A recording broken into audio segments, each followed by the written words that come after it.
l'Afrique est en première ligne du combat contre le réchauffement climatique pour cette COP22 au Maroc. Le pavillon africain, espace de discussion, de rencontres et de négociations, est aussi l'occasion de porter la voix des 54 pays africains et de défendre leurs intérêts.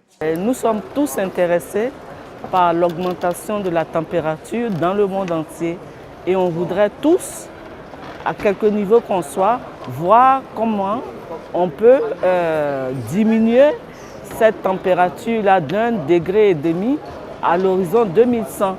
Qu'est-ce qu'on peut faire? Quelles sont les mesures qu'on peut mettre en place pour améliorer l'environnement de la population du monde? De son côté, Madame Yassine Fall, représentante de la Banque africaine de développement au Maroc, confirme l'engagement de son institution.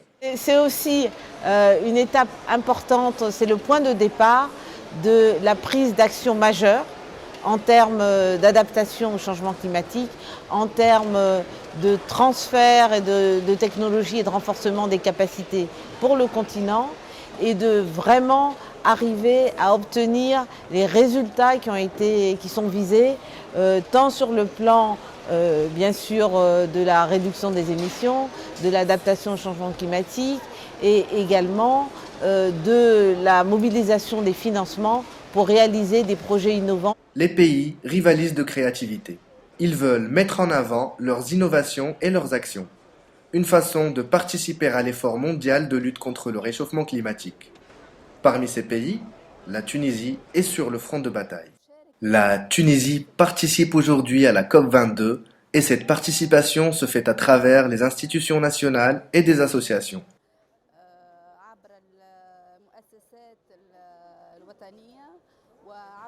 D'ailleurs, la mise à contribution des associations est d'une importance capitale et cela exprime la volonté politique du gouvernement tunisien qui vise à encourager les initiatives des associations tunisiennes et un soutien à la réalisation des projets innovants.